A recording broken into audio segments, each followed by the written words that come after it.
All right. It's another milestone day. You might be thinking, well, I thought yesterday was a milestone day. It was. You're so good you got 2 milestone days in 1 week. Today, we're finishing up the book of Exodus.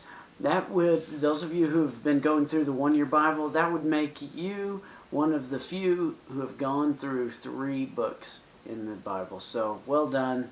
Good job with your faithfulness. That gives you 2 Old Testament books under your belt and 1 New Testament book. It starts picking up pretty quick. You start finishing these books out and closing them out, and it's just super encouraging, or at least it is to me. But anyways, milestone day. Way to go. The one-year Bible, you guys, the block is Exodus 39, verse 1 through chapter 40, verse 38.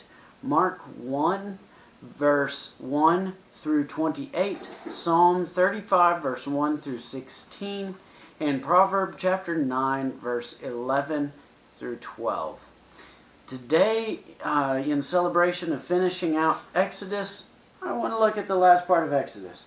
So we're going to look at Exodus chapter 40, verse 34 through 38. Then the cloud covered the tent of meeting, and the glory of the Lord filled the tabernacle. And Moses was not able to enter the tent of meeting because the cloud settled on it. And the glory of the Lord filled the tabernacle. Throughout all their journeys, whenever the cloud was taken up from over the tabernacle, the people of Israel would set out. But if the cloud was not taken up, then they would not set out until the day that it was taken up. For the cloud of the Lord was on the tabernacle by day, and fire was in it by night, in the sight of all the house of Israel throughout all of their journeys. I think it's interesting. It not only says that these Israelites were led by a cloud by day, which, if you think about, that's giving them some shade and making that trip a little more pleasurable. But it's also a pillar of fire by night, so they can see. They're not always walking when you'd normally picture a trip happening. I picture a trip happening in the day. In the desert, okay, yeah, maybe I want to travel at night because it's not as hot. But we see that this guidance from God, this presence that the Lord puts there with the cloud and the fire, isn't just a presence. It's a presence and a provision. See, anywhere God's presence is, there is provision. And anywhere that there is provision, God is right there providing it. Something worth thinking about.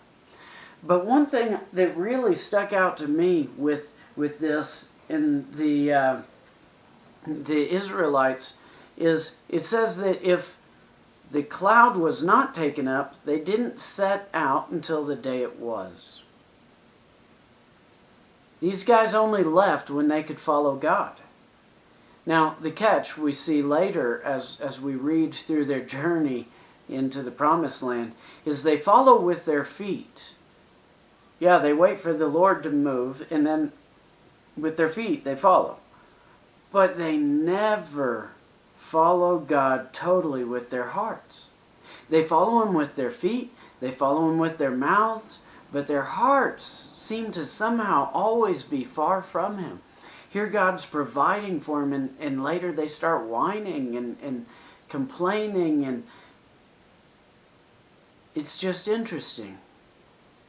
God never had their hearts, which is the number one thing that He was seeking. Because you see, if God can get your heart, from the overflow of the heart the mouth speaks.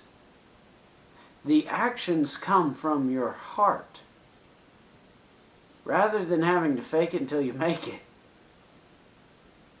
Our God just desires our heart so that He can change it and transform it. So I want to challenge you with this. Yes, follow Jesus with your feet. But don't forget to give Him your heart. Give Him your heart. Follow Him with your heart, passionately and wholly. Y'all take care.